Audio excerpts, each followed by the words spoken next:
రాజకీయంగా కేసీఆర్ను ఫినిష్ చేయాలని తెలంగాణ ముఖ్యమంత్రి రేవంత్ రెడ్డి వ్యూహాన్ని రచించాడా? రేవంత్ రెడ్డి వ్యూహానికి భారత ప్రధాని మోదీ సహకారం అందించబోతున్నారా అంటే అవుననే సమాధానం ఇస్తున్నారు కొంతమంది రాజకీయ విశ్లేషకులు. ఇక ఇదే అంశానికి సంబంధించి మనతో మాట్లాడేందుకు ప్రముఖ రాజకీయ విశ్లేషకులు, ప్రముఖ సీనియర్ జర్నలిస్ట్ సిఎస్ రావు గారు మనతో ఉన్నారు. ఆయనతో మాట్లాడదాం. Sir hi sir. Hello Krishna. Sir, రాజకీయంగా కేసీఆర్ను ఫినిష్ చేయాలని రేవంత్ రెడ్డి ఒక వ్యూహాన్ని రచించారని, ఆ వ్యూహానికి రేవంత్ రెడ్డికి ప్రధాని మోడీ సహకారం అందించబోతున్నారు అంటూ కూడా ఒక వార్త ఇప్పుడు సోషల్ మీడియాలో చక్కర్లు కొడుతూ ఉంది. ఏంటి సార్ ఈ వార్త సారాంశాన్ని మనం ఎలా చూడొచ్చు? ఇప్పుడు ఇది సోషల్ మీడియాలో చక్కర్లు కొడుతున్నటువంటి వార్త కాదు. ఆంధ్రజ్యోతికి సంబంధించిన ఎండి రాధాకృష్ణ గారు క్రియేట్ చేసినటువంటి ఒక గాసిప్ అనుకోవాలి. గాసిప్పా లేదంటే ఆయనకున్న ఇన్ఫర్మేషన్ ఉండి ఉండొచ్చు. ఎందుకంటే ఆయన సీనియర్ జర్నలిస్ట్ కాబట్టి ఆయనకున్నటువంటి పరిచయాలతోటి అలాంటి అంశాన్ని తెర మీదకి తీసుకొచ్చి ఉండొచ్చు. లేదా ఇటీవల కాలంలో ఆయన దగ్గరికి ఇంటర్వ్యూకి వెళ్ళాడు కాబట్టి ముఖ్యమంత్రి రేవంత్ రెడ్డి నరేంద్ర మోడీ తోటి మీరేం మాట్లాడారు అని చెప్పి రేవంత్ రెడ్డిని అడిగినప్పుడు అన్నీ చెప్పలేం కదా, మా ఇద్దరి మధ్య పర్సనల్ కొన్ని ఉంటాయి, ఆ పర్సనల్ మనం చెప్పలేం కదా అని దాటేశాడు. బహుశా ఆ షో అయిపోయిన తర్వాత ఏమైనా రేవంత్ రెడ్డి ఆయనకి ఏమైనా చెప్తే అది పేపర్లో పెట్టారా అనేది కూడా ఒకటి. సో మొత్తం మీద ఆయన సీనియర్ జర్నలిస్ట్ కాబట్టి ఏదో ఒకటి లేకపోతే ఆయన అయితే ఇలాంటి న్యూస్ని బయటికి తీసుకురారనేది ఒక జర్నలిస్ట్గా నేను కూడా నమ్ముతున్నా. ఒకవేళ అదే నిజమైతే కనుక కేసీఆర్ని ఫినిష్ చేయాలి అనేటువంటిది ఆయన కాన్సెప్ట్, అంతే కదా ఆయన రాసింది. అది వీకెండ్లో కేసీఆర్ని ఫినిష్ చేయాలి అనేది రాసినప్పుడు వాస్తవంగా కూడా బీజేపీకి సంబంధించినటువంటి పార్టీ తొలి నుంచి కూడా ప్రాంతీయ పార్టీలకి వ్యతిరేకం. అది దాని సిద్ధాంతమే, అది బీజేపీ సిద్ధాంతమే ప్రాంతీయ పార్టీలకి వ్యతిరేకం. ఇంకోటి ఏంటంటే ప్రాంతీయ పార్టీల వల్ల జాతీయత భావం తగ్గుతుంది అనేటువంటి భావం కూడా బీజేపీలో ఉంటుంది. బీజేపీ చెప్పే మాట అది, బీజేపీ సిద్ధాంతం కూడా అదే. ప్రాంతీయ పార్టీల వల్ల దేశానికి నష్టం జరుగుతుంది, జాతీయ భావం అనేది తగ్గుతుంది అనేది. అందుకే ప్రాంతీయ పార్టీలని ఒక్కోదాన్ని క్లోజ్ చేసుకుంటూ ఆయా రాష్ట్రాల్లో వస్తూ ఉన్నటువంటి పరిస్థితుల్లో ఇప్పుడు కేసీఆర్ని కూడా ఫినిష్ చేయాలని చెప్పేసి అనుకొని ఉండొచ్చు బీజేపీ. ఎందుకంటే ప్రాంతీయ పార్టీ కన్నా ఉప ప్రాంతీయ పార్టీ బీఆర్ఎస్ పార్టీ, ఉప ప్రాంతీయ పార్టీని కాస్త నేను జాతీయ పార్టీ చేస్తానని చెప్పేసి ఆయన మధ్యకాలంలో కేసీఆర్ రకరకాల ప్రయత్నాలు చేశారు. జాతీయ స్థాయిలో దేశకీ నేత అని చెప్పి హోర్డింగ్స్ పెట్టుకుని హర్యానా వెళ్ళారు, పంజాబ్ వెళ్ళారు, ఇంకా రకరకాల మహారాష్ట్ర వెళ్ళారు, చాలా రాష్ట్రాలకు వెళ్ళారు. తెలంగాణ సొమ్మంతా, తెలంగాణ ఆదాయం లేదంటే తెలంగాణ సంపదని అక్కడ ఉండేటువంటి రైతు ఆత్మహత్యలు చేసుకుంటే ఆ రైతుల కుటుంబాలకి సహాయం చేశారు. సరే, సహాయం చేయడం తప్పట్లేం, కానీ ఈ రాష్ట్రంలో ఉండే పరిస్థితిని చూసుకోవాలి కదా, తెలంగాణలో ఉండే పరిస్థితి చూసుకోవాలి. తెలంగాణ రైతు ఆత్మహత్యలు ఉన్నాయి, అలాగే విద్యార్థుల ఆత్మహత్యలు ఉన్నాయి. ఉద్యమం కన్నా కూడా కేసీఆర్ పరిపాలనలో చనిపోయిన వాళ్ళు ఎక్కువ ఉన్నారు. సో వాళ్ళ సంగతి చూడాలి కదా. ఆయన ఇతర రాష్ట్రాలకు పోయి ఇవన్నీ చేశాడు. దాంతో సహజంగా ఏంటంటే జాతీయ పార్టీలకి కేసీఆర్ ప్లస్ దక్షిణ భారతదేశం నుంచి వస్తున్నటువంటి లీడర్లు అంటే కొంత కినుక వహిస్తారు. ఎందుకంటే ఎన్టీ రామారావు దగ్గర నుంచి కూడా వాళ్ళకి దక్షిణ భారతదేశంలో ఉండేటువంటి లీడర్లు అంటే కొంత ఆందోళన ఉంటుంది, ప్లస్ కొంచెం జాగ్రత్త పడుతుంటారు. సో ఇప్పుడు రామారావు తర్వాత రామారావు అంత టోనీ నేను దేశ రాజకీయాలను తిప్పుతానని చెప్పి కూడా ఒకనొక సందర్భంలో కేసీఆర్ అన్నారు. సో దక్షిణ భారతదేశం ప్రత్యేకించి తెలుగు రాష్ట్రాల నుంచి కేంద్రంలో ఢిల్లీపేట మీద కొంత ప్రభావం ఉంటుంది, చాలా కాలంగా కూడా ప్రభావం ఉంటుంది, ఎన్టీ రామారావు టైం నుంచి ప్రభావం ఉంటుంది. అందుకే తెలుగు రాష్ట్రాల మీద ప్రత్యేకమైనటువంటి కాన్సన్ట్రేషన్ చేశారు. ఇంకోటి ఏంటంటే అసలు ఆంధ్రప్రదేశ్, ఉమ్మడి ఆంధ్రప్రదేశ్ని విడగొట్టడానికి కారణం కూడా ఉత్తర భారతదేశానికి సంబంధించిన నేతల కుట్ర. ఆ కుట్రలో భాగంగానే దీన్ని విడదీశారనేది కూడా అప్పట్లో వినిపించింది. ఇప్పుడు తెలంగాణ ఉద్యమం ఆకాంక్ష ఇదంతా ఒక ఎత్తు అయితే అసలు కేసీఆర్ ఉద్యమం చేయటం కారణంగానే తెలంగాణ వచ్చిందని చెప్పి నమ్ముతున్నటువంటి వాళ్ళు చాలామంది ఉన్నారు. కానీ అసలు కుట్ర ఏంటంటే ఉత్తర భారతదేశం సంబంధించినటువంటి నేతలు తెలుగు రాష్ట్రం మీద కుట్రబన్ని విడదీశారు అని. ఎందుకంటే 42 స్థానాలు ఎంపీ స్థానాలు ఉమ్మడి ఆంధ్రప్రదేశ్లో. ఇప్పుడు విడిపోయిన తర్వాత తెలంగాణకి 17, అక్కడేమో 25 వచ్చినాయి. కాబట్టి ఏ పార్టీకి కూడా ఎక్కువగా ఎంపీలు ఉండేటువంటి అవకాశం లేదు. అప్పుడు ఏ పార్టీకి వచ్చినా కానీ 30 పైన వచ్చేది, 30 అలా వచ్చాయి. అప్పుడు ఒక సందర్భంలో తెలుగుదేశం పార్టీ పార్లమెంట్లో నీకు ప్రతిపక్షంగా ఉండి కీ రోల్ పోషించి సంకీర్ణ ప్రభుత్వాలకు ఆజ్యం పోసిందే తెలుగు రాష్ట్రాలు. సో అందుకని చెప్పి ఒక కుట్రబడిని కావాలని ఉత్తర భారతదేశానికి సంబంధించిన నేతలే ఉమ్మడి రాష్ట్రాన్ని విడగొట్టారు. ఉద్యమం కూడా ఎలాగో ఉంది కాబట్టి దాన్ని ఉద్యమాన్ని చూపించి కావాలని విడగొట్టారు. ఢిల్లీపేట మీద వీళ్ళు కన్నేయకుండా తెలుగు రాష్ట్రాల తెలుగు నేతలు అని చెప్పి అప్పట్లో వినిపించింది. ఎందుకు వినిపించింది అంటే ఇలాంటిది ఇప్పుడు ఉత్తరప్రదేశ్ ఉంది. ఉత్తరప్రదేశ్లో 4 రాష్ట్రాలు చేయమని చెప్పి మాయావతి ముఖ్యమంత్రిగా ఉన్నప్పుడు తీర్మానం చేసింది అసెంబ్లీలో. మరి ఆ రాష్ట్రాన్ని 4 చేయొచ్చు కదా, ఎందుకని చేయలేదు? 80 ఎంపీ స్థానాలు ఉన్నాయి అక్కడ, మరి 4 రాష్ట్రాలు చేయొచ్చు కదా. మాయావతి ఆల్రెడీ విడగొట్టమని చెప్పి తీర్మానం చేస్తే అసెంబ్లీలో, మరి ఎందుకు చేయలేదు? ఉత్తర భారతదేశం నేతలు ఒక ఆంధ్రప్రదేశ్ని ఎందుకు చేశారు? అదేమంటే తెలంగాణ ఆకాంక్ష, తెలంగాణ ఉద్యమం అని చెప్పి చూపిస్తున్నారు. ఇప్పుడు 69లో వచ్చింది తెలంగాణ ఉద్యమం, 72లో జీ ఆంధ్ర ఉద్యమం వచ్చింది, ఇవన్నీ వచ్చాయి కదా.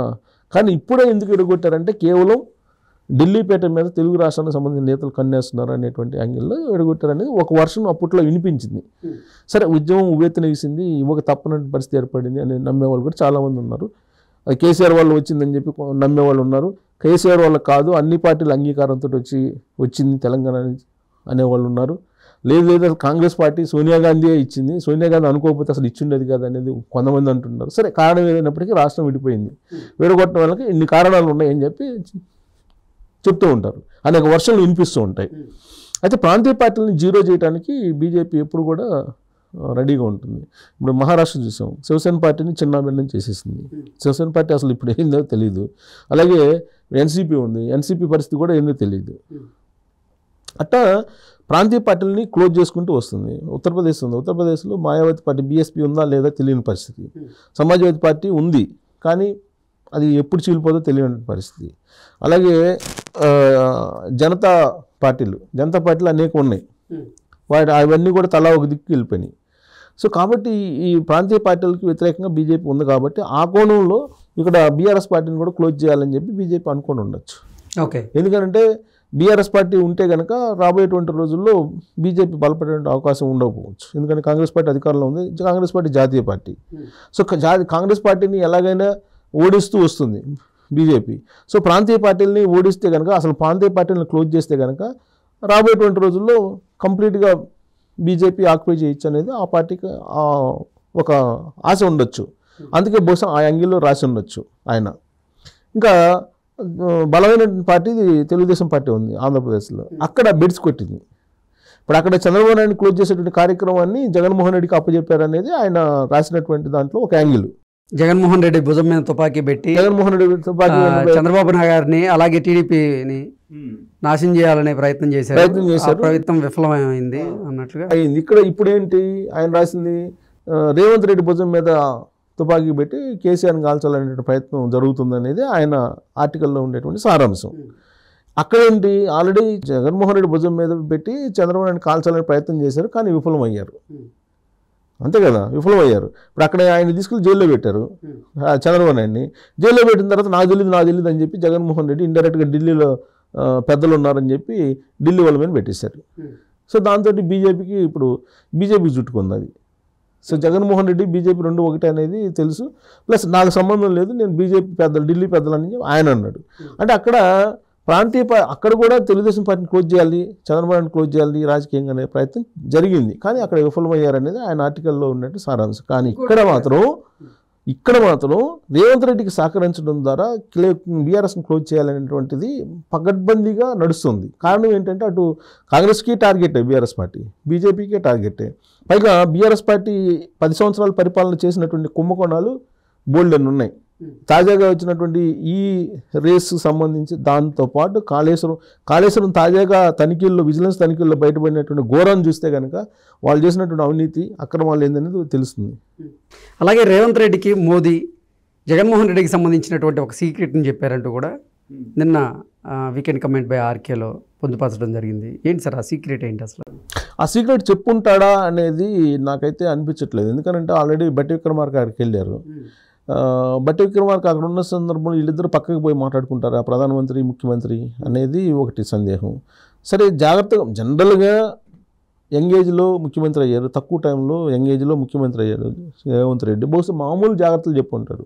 ఇప్పుడు 2 పక్కల అతను సీనియర్ కేసీఆర్ ఉన్నాడు, ఇటుపక్క జగన్మోహన్ రెడ్డి ఉన్నాడు, వాళ్ళిద్దరితో జాగ్రత్తగా ఉండమని చెప్పి జనరల్గా చెప్పి ఉండొచ్చేమో. కానీ వాళ్ళిద్దరిని ఖతం చేయాలి, లేదంటే వాళ్ళతో జాగ్రత్త, మన ఇద్దరం ఒకటి అనే యాంగిల్లో మోడీ అటు చెప్పుండకపోవచ్చు.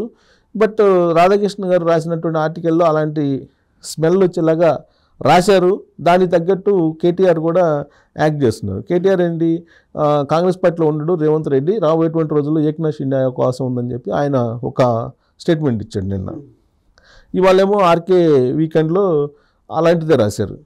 అంటే అంటే రేవంత్ రెడ్డి నేపథ్యం ఆర్ఎస్ఎస్, ఏబీపీ దీని నుంచి వచ్చింది కాబట్టి బీజేపీలో కాదు కానీ ఏబీపీ నుంచి వచ్చారు కాబట్టి అదేదో వాళ్ళు అలైబలైగా ఉన్నారు అనేది చెప్పే ప్రయత్నం చేస్తున్నారు. వీకెండ్లో రాసినటువంటి అంశానికి కేటీఆర్ చేసినటువంటి ఆరోపణలకి కొంత లింకప్ చేసుకోవచ్చు. ఎందుకంటే ఆయన ఏమంటున్నాడు, అదానితోటి అలైబలై చేశాడు అక్కడ దావోస్లో. అది నరేంద్ర మోడీ చెప్తేనే రేవంత్ రెడ్డి చేశాడు. రాహుల్ గాంధీ ఏమో ఢిల్లీలో ఆదాని మీద పోరాడుతుంటాడు. ఈయనేమో దావోస్కి వెళ్ళి ఆదానితో ఒప్పందాలు వచ్చుకున్నాడు. ఇదంతా కూడా నరేంద్ర మోడీ ఆధ్వర్యంలో రేవంత్ రెడ్డి చేస్తున్నాడు. సో రాబోయేటువంటి రోజులు ఏక్నాథ్ షిండే లాగా అయ్యే అవకాశం ఉంది రేవంత్ రెడ్డి అనేది ఒకటి ఆయన క్రియేట్ చేస్తున్నారు. సో ఇలా రకరకాల అంశాలని మేళవించేటువంటి ప్రయత్నం ఆర్కే తన వీకెండ్ కామెంట్లో చూపించారు. ఒక క్లారిటీ అయితే ఇవ్వలేదు కానీ ఏం జరగబోతుంది అనేది. లోక్సభ ఎన్నికల్లో ఈ మొత్తం వ్యవహారం బయటపడుతుంది అనే యాంగిల్లో ఆయన కోట్ చేశారు. లోక్సభ ఎన్నికలు అయ్యేంత వరకు ఇలాంటి కన్ఫ్యూజన్స్, ఇలాంటి యాంగిల్స్ ఆ వీకెండ్లో ఉంటూనే ఉంటాయి అనుకుంటున్నా. లోక్సభ ఎన్నికలు ఏం చేద్దాం అంటే ఒకటేంటంటే ఆయన రాసినట్లో నిజం ఏంటంటే లోక్సభ ఎన్నికల్లో కనుక 1-2 సీట్లతో పరిమితమైందంటే బీఆర్ఎస్ పార్టీ దాని మనుగడ అయితే కష్టంగా ఉండేటువంటి అవకాశం ఉంది ఆయన రాసినట్టు. అక్కడ మాత్రం చంద్రబాబు నాయుడు క్లోజ్ చేసే పరిస్థితి ఉండదు అనేది ఆల్రెడీ క్లోజ్ చేసే ప్రయత్నం చేశారు, అది విఫలమైంది. కాబట్టి అక్కడైతే ఛాన్స్ ఉన్నది బీజేపీకి. అలాంటి విశ్లేషణ అయితే మనం చేసుకోవచ్చు. రాధాకృష్ణ గారు మెన్షన్ చేసిన పాయింట్లో నమ్మదగినటువంటి పాయింట్ ఏంటంటే ప్రాంతీయ పార్టీలను క్లోజ్ చేయాలని బీజేపీ ఎప్పుడు కూడా రెడీగా ఉంటుంది. అవకాశం వస్తే మాత్రం నలిపేస్తుంది.